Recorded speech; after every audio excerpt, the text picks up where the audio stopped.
উৰি গুচি যায়। দেউতাই পোহা সেই মৰমৰ মইনাজনী এদিন যাবগৈ। সমস্ত ঘৰ দুৱাৰ এৰি থৈ যাব, মাক দেউতাকক এৰি থৈ যাব, তেওঁ বা তাত কেনেধৰণে থাকিবগৈ, হয়নে বাৰু? গতিকে আইসকলক সেইকাৰণে ত্যাগী বুলি কোৱা হৈছে। গতিকে অইন এখন ঘৰ ধৰিবলৈ আমি এগৰাকী আমাৰ দেৱী মাসকলক পঠিয়াইছো। সেই ঘৰখন ধৰিবলৈ কিখিনি নীতি নিয়ম লাগে আমি অন্ততঃ শিকাই পঠিয়াব লাগিব এই শাস্ত্ৰৰ মাধ্যমেৰে দেই। এইখিনি কিন্তু কতো নাপায়। সেই নীতি নিয়মখিনি জানিলে মানে সেই আইগৰাকীৰ কি হ'ব, যশ গুণ বাঢ়িব, সমাজত তেওঁলোকৰ মৰ্যাদা বাঢ়িব বুলি কৈছে। লক্ষী তিৰোতা সতী তিৰোতা বুলি শাস্ত্ৰসমূহে আমাক দৰ্শন দিছে।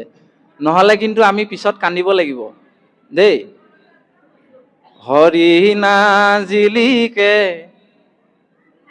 অৰণ্যৰ মাজত কেইটামান কথা কওঁ ৰাখিবা মনত। ৰাতি নোপোৱাওতে উঠিবা শুই, বাঁহী বন কৰিবা ধৰিবা জুই। বিয়ানামবিলাক আজিকালি লুকাই গ'ল, কিন্তু ইয়াত এগৰাকী সতী তিৰোতাৰ দৰ্শন সোমাই আছে। আপোনাৰভাৱে মন কৰক। কিন্তু স্নান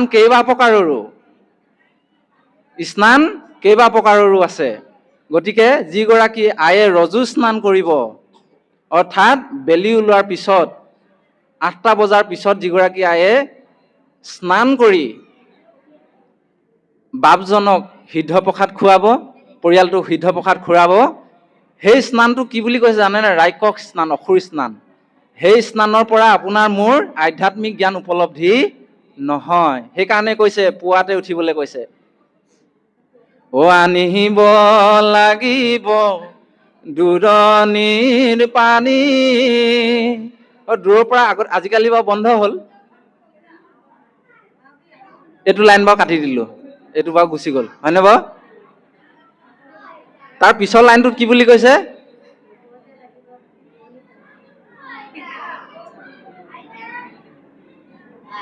তাৰ পিছৰ লাইনটোত কি বুলি ক'লে? এইখন গায়ে দিছো, নহ'লে থাকি যায় দেই। এইখন গাই দিলে মানে বুজিবলৈ সুবিধা হ'ব। আনিব লাগিব দূৰণিৰ পানী, ল'বগৈ লাগিব উৰণি টানি। দীঘলকৈ উৰণি টানি ল'ব লাগিব। আজিকালি উৰণি গ'ল দেই।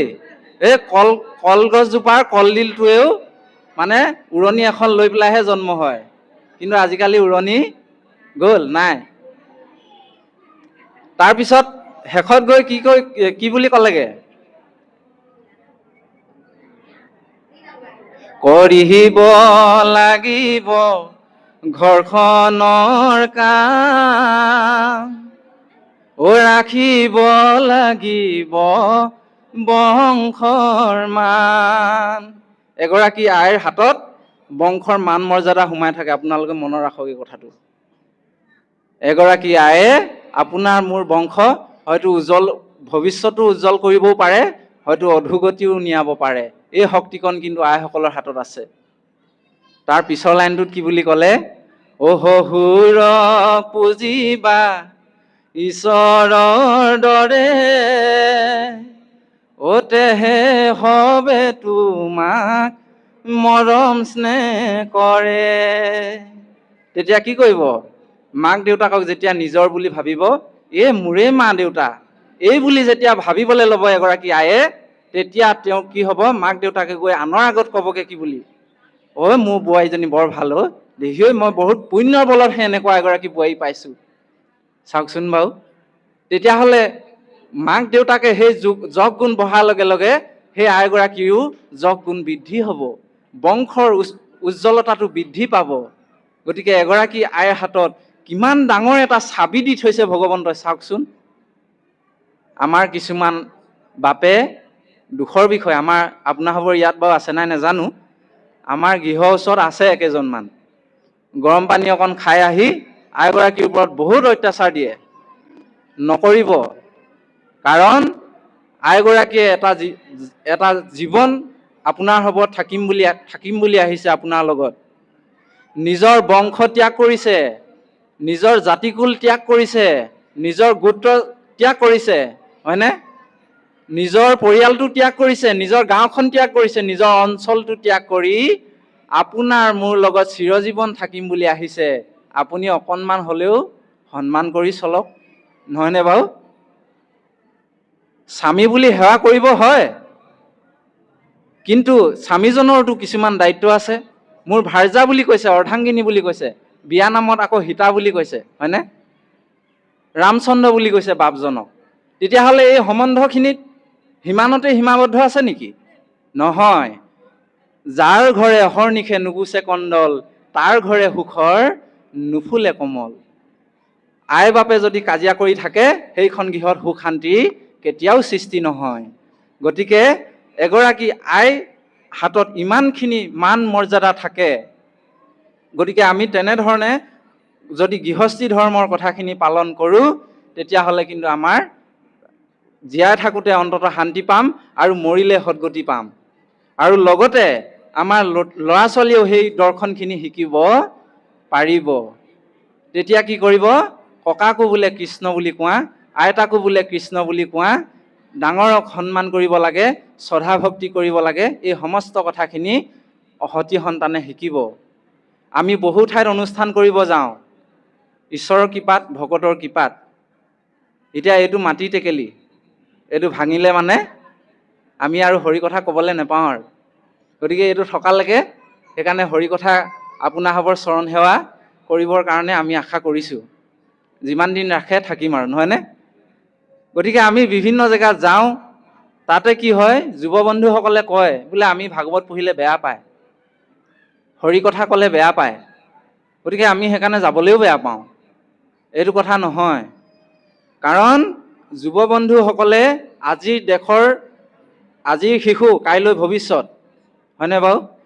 সমাজখন ধৰি ৰাখিবৰ কাৰণে তেওঁলোকক আমি উলিয়াই আনিব লাগিব।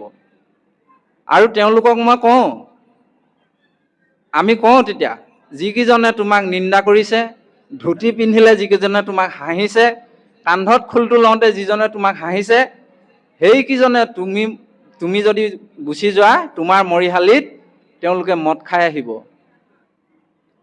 আহিব তেওঁলোকে দেই। তুমি মই গুচি গ'লে তেওঁলোকৰ একো অসুবিধা নহয়। গতিকে তেওঁলোকৰ কথা শুনি যদি তুমি এই কৰ্মখিনি নকৰা, সংস্কাৰখিনি নোলোৱা, কিন্তু তুমিহে অধোগতি যাব লাগিব। সেইকাৰণে গুৰুজনাই শংকৰ কীৰ্তনত লিখিছে, এ ৰামে কলিৰ ধৰ্ম হৰি নাম জান, এ ৰাম পাপীৰ নিন্দাত নেদিবা কাণ। আপোনাক মোক কোনোবাই নিন্দা কৰিবও পাৰে, এইজনে বোলে বৰ ভকতি দেখুৱাইছে, হয়নে বাৰু? আপোনাক মোক কাণ কৰিবলৈ মানা কৰিছে। গতিকে কলি যুগত পৰম ধৰ্ম হৈছে হৰিনাম। ইয়াত মানে কাৰো কথা নুশুনি হৰি ভকতি কৰা। আহিছিলো অকলৈ, যামেগৈ অকলৈ, পাৰে হৈ জীৱনৰ সাকু, হয়নে? এই পাপে পুণ্যে দুটি পথৰে সাৰথি, অকৰ্ম ফলতে হে আশা। পাপ আৰু পুণ্যৰ দুটা টোপোলা আপুনি মই হিচাপ দিবগে লাগিব। বেলেগে কিন্তু আপোনাৰ মোৰ পাপৰ সমভাগী নহয়। সেইকাৰণে কৈছে, আমি যুৱ বন্ধুসকলক প্ৰতিটো মুহূৰ্ততে কওঁ, সেইকাৰণে তোমালোকে নিজক জীৱনত এনেধৰণে সজাই লোৱা, যাতে কোনেও তই বুলি আঙুলি টোৱাব নোৱাৰে, হয়নে বাৰু? আমি যদি একো এটা ভুল কৰ্মত নেযাওঁ, ভুল ৰাস্তাত নেযাওঁ, তেতিয়াহ'লে কোনোবাই আমাক তই বুলি ক'ব পাৰিবনে বাৰু? কোনেও নোৱাৰে। কোনেও মিছা কথা কৈ আমাক দমাব নোৱাৰে। গতিকে তেনেকে ধৰণে আমি নিজক সক্ৰিয় কৰি ৰাখিব লাগিব। এনেকৈ ভাল পথত লৈ আহিব লাগিব, যাতে তেওঁলোকে ক'বলৈ আমাক সুবিধা নাপায়। এনেধৰণে আমি যুৱসকলক আমি আগবঢ়াই আনিব বিচাৰোঁ। এতিয়া এইখিনিতে যদি আমি আৰু এটি দৰ্শন চাওঁ, পঢ়া শুনাৰ উপৰিও আমি এই সংস্কাৰখিনি, গুৰু সংস্কৃতিখিনি যদি ধৰি ৰাখোঁ, তেতিয়াহ'লে কিন্তু আমাৰ সমাজখন একতাৰে বান্ধ খাই থাকে। সেইকাৰণে জুবিন গাৰ্গে এটি বৰ সুন্দৰ গান গাইছিলে, আমি জীৱনত সংগ্ৰাম কৰিব লাগে বোলে, সংগ্ৰাম অবিহনে জীৱন নহয়। জীৱন সংগ্ৰামৰ পৰা যিখিনি শিক্ষা পোৱা যায়, সেই শিক্ষা আপুনি মই ক'তো নেপাওঁ। কোনো এখন বিশ্ববিদ্যালয়ে সেই শিক্ষা দিব নোৱাৰে। গতিকে জীৱন সংগ্ৰামত ইমানখিনি মানে এনাৰ্জি আছে, ইমানখিনি জ্ঞান আছে, হয়নে বাৰু? গতিকে সেইকাৰণে আমাক কৈছে যে তোমালোকে সংগ্ৰাম কৰি জীৱনত আগুৱাই যোৱা। যদি জীৱনৰ ৰংবোৰে লুকা ভাকু খেলে, যদি আশাৰ চাকিটি উমি উমি জ্বলে, তথাপি বন্ধু আগুৱাই যাবা, পিছলৈ ঘূৰি নাচাবা, পিছলৈ ঘূৰি নাচাবা। জীৱনৰ ৰংবোৰে যদি লুকা ভাকু খেলে, যদি বাধা বিঘিনি আহে, তথাপিতো কিন্তু তোমালোকে লক্ষ্য নকৰিবা, আগুৱাই যাবা জীৱনত, তথাপিতো মনোবল ৰাখিবা বুলি কৈছে। যদি জোনবেলি তৰায়ো মুখ ঢাকে, যদি সুপ্ত আকাশে ৰদেও নাহাহে, তথাপি বন্ধু মনোবল ৰাখিবা, পিছলৈ ঘূৰি নাচাবা, পিছলৈ ঘূৰি নাচাবা। আমাক পিছলৈ পুনৰ ঘূৰি চাবলৈ মানা কৰিছে। কোনেও যদি লগো নিদিয়ে, তথাপিতো পিছলৈ ঘূৰি চাবলৈ মানা কৰিছে। জীৱন সংগ্ৰাম কৰিবলৈ আমাক শিকাইছে। তাৰপিছত কি বুলি গালে? নানা ৰঙে ভৰা আমাৰ এই জীৱন, সুখ দুখৰো আলিংগন, মৰিচিকা খেদি হাহাকাৰ কৰোঁ আমি, মৰিচিকা খেদি হাহাকাৰ কৰোঁ আমি। মৰিচিকা খেদি আমি হাহাকাৰ কৰি ফুৰিছোঁ। জুবিন গাৰ্গৰ নিচিনা গাবলৈ আমাৰ শক্তি নাই, কিন্তু দৰ্শনটোহে দিছোঁ আপোনালোকক দেই। আপোনালোকে দৰ্শনবিলাকহে লওক। তেওঁৰ দৰে গান মানে সুৰ দিবলৈ আমাৰ এই অভাজনৰ শক্তি নাই। গতিকে এই দৰ্শনখিনি আমাক ল'বলৈ কৈছে। এতিয়া এই পাঠৰ শেষত বৰ সুন্দৰকৈ ক'লেগে যে হে প্ৰভু ভগৱন্ত, তুমি বিনা আনগতি নাহি নাৰায়ণ, ভকত জনক নাথ দিয়া দৰিখন, তুমি সেই সমস্ত দেৱতাৰ জীৱ প্ৰাণ, সংকট বেলাত বাৰে বাৰে কৰা ত্ৰাণ। গতিকে হে প্ৰভু,